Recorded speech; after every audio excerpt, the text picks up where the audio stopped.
All right, quick question. Did you reach last year's goals? Hmm? Be honest. Did you crush them? Or are you sitting there wondering, what were my goals again? Yeah, I thought so. Don't worry, you're not alone. Let's cut the crap. This whole goal setting thing, it never works. And don't even get me started on the whole build a system advice you hear from other YouTube channels. Sure, a system sounds fancy, but guess what? Most of you will still fail. Why? Because no one's telling you the most important stuff you need before you even think about systems. Today, I'm giving you the fail-proof framework to achieve your New Year's goals. The best part? You can apply it to literally any goal. Want to lose weight? Quit your 9-to-5 job? Stop leaving dishes in the sink? Finally learn how to play a guitar? This is it.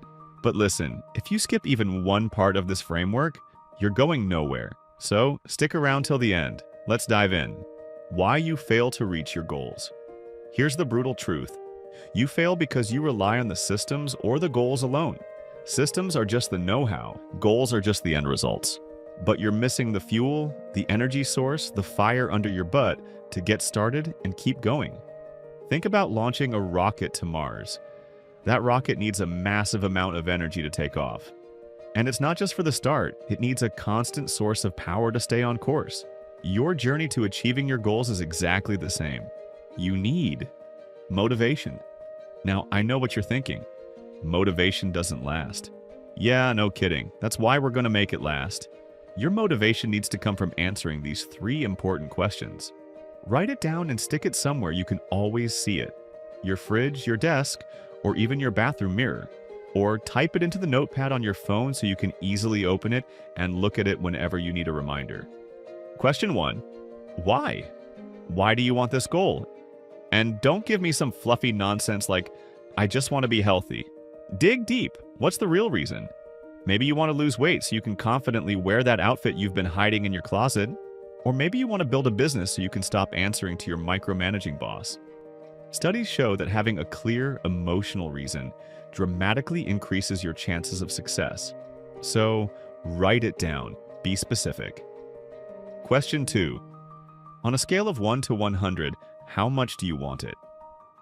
If your answer is anything less than 100, just stop right here. Don't even start because you will fail for sure. Seriously, 99 isn't enough. Because deep down, if it's a 99, you're still giving yourself permission to fail. You're saying, it's fine if I don't do this. 100 is the only answer to proceed forward. You need to be so committed that you feel like you have no choice but to succeed. This isn't just a goal anymore, it's a non-negotiable part of your life. For example, if your house is on fire, do you casually think, meh, I'll grab my phone if I feel like it? No, you run for your life. Your goal needs to feel that urgent. Honestly, if your answer is less than 100, ask yourself why. Is this really your goal, or is it someone else's expectation for you? Clarifying this now will save you months of frustration later. Question 3. What do you want and hate about this goal? Identify 2 things. What do you want so badly for the future?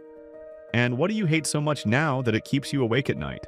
For example, if your goal is to lose 50 pounds, you might want to feel amazing wearing slim-cut clothes and hate the way your knees hurt every time you climb stairs. Remember these 2 feelings. Hold on to them. You'll need to recall them later when motivation runs low. That love-hate combo? That's your fuel. Now you've got your motivation locked and loaded, but wait, don't start your journey yet.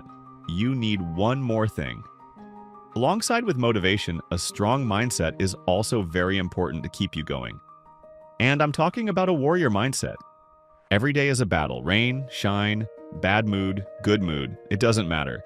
You show up, period. So from now on, follow this rule. Stop asking, do I feel like doing this today? Your feelings are irrelevant. Instead, ask, is this something I need to do today? Most people fail because they don't understand the difference between want and need. When you want something, it's optional. You can take it or leave it. It's like saying, I want ice cream. But if the store's closed, you're fine without it. But a need? That's non-negotiable. It's life or death. You don't say, I want oxygen. No, you need it to survive. You need to treat your goal like oxygen. Let me give you a practical example. Imagine you're training for a marathon and it's pouring rain outside. If running is something you want to do, you'll probably skip it. But if it's a need, you'll gear up and run anyway, because that race day isn't waiting for you to feel motivated. Before moving to the next part of the action plan, let me give you a golden tip. Imagine this. The god of death shows up and says, if you skip working on your goal today, someone you love will die. Crazy, right? But guess what? Stress and pressure create growth. Muscles grow because you stress them during workouts. Diamonds form under pressure. And you'll achieve your goals when you treat them like life or death battles. It's intense, no doubt, but don't even think being chill will get you to your goal. Sure, you can listen to chill music while you work, but deep in your heart, there needs to be a burning desire to succeed. That fire is what keeps you going, even when everything around you is screaming to stop. With your motivation and mindset in place, now it's action time. Here's your 5-step action plan. Step 1. Divide your year-end goal into mini goals.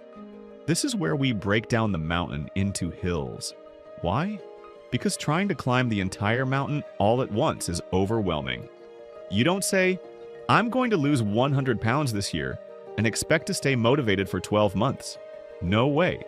Instead, split your goal into 4 quarterly or monthly milestones. Identify a specific number or target within your year-end goal, then break it down into mini goals. For example, want to read 48 books this year? That's 12 books per quarter or 4 books per month. Building muscle? If your target is to gain 12 pounds of lean mass, aim for 3 pounds every 3 months. Saving $12,000 this year? Focus on saving $1,000 each month. Smaller goals are easier to achieve, and every win gives you a dopamine boost, keeping you fired up for the next milestone. Think of it as leveling up in a video game. You don't fight the final boss in level 1, right? Step 2. Self-measurement. This is where you assess your own abilities and measure what you're realistically able to achieve in each mini goal. Let's stick with the weight loss example. Losing 100 pounds in a year breaks down to about 8.3 pounds a month, and that's about 2 pounds a week. Now ask yourself, is this realistic? Can you commit to the effort needed to lose 2 pounds a week? If not, adjust the numbers. Goals are flexible, but your commitment isn't. If your year-end goal feels unachievable when broken down, reduce it slightly to avoid burnout. Remember, it's better to set realistic targets you can crush than unrealistic ones that make you want to quit by February. Step 3. Make a clear and simple action list. Here's where most people mess up.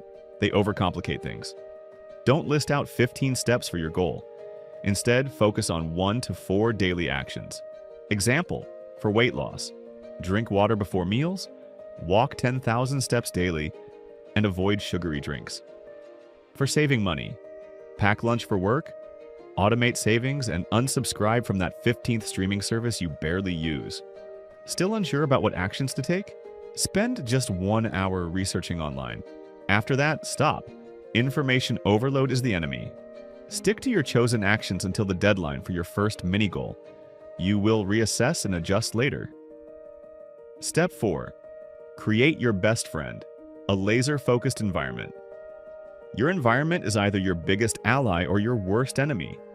Let's tackle 2 key aspects. Time. Block out specific hours for goal work. Can't find time? Steal it. Go to bed earlier, wake up earlier, or cut out Netflix. The early morning is golden. Less noise, fewer distractions. Space. Design your space to eliminate distractions. Trying to write a book? Put your phone on airplane mode and work in a clutter-free zone. Want to stop snacking? Throw out the chips, stock up on water, and avoid walking down the snack aisle in the supermarket. You're creating an environment where it's easier to do the right thing than give in to temptation. Step 5. Repeat, review, readjust. Now stick with what you have created from step 1 to step 4. Stay disciplined and just execute. Use the motivation and mindset you've developed as your ongoing energy. Once you've reached the deadline of your mini goal, it's time to reflect regardless of the result. Decide if any changes are needed from step 1 to step 4. Ask yourself, did I hit my target? If yes, great. If not, why not? Are my actions effective? Do I need to tweak my daily routine? Is my goal realistic? Do I need to adjust my next mini goal? If each of your mini goals was 15 pounds but you only lost 10 in the first quarter, don't beat yourself up. Adjust the next target to maybe 11 pounds and aim a bit higher next time. This step 5 is an ongoing process to carry out in every mini goal cycle. If you're still watching, congratulations to you because you've already taken the first step. Just by sticking around, you're proving that you're serious about making a change and ready to take action. Follow everything in this video and thank me later. Actually, no need to thank me. Just thank yourself for taking real action. Even if you fall short of your ultimate goal, you'll be miles ahead of where you started. And that's the real progress. Want to see how to apply this framework to real goal examples like losing weight, building abs, or quitting your 9 to 5? Check out this video here.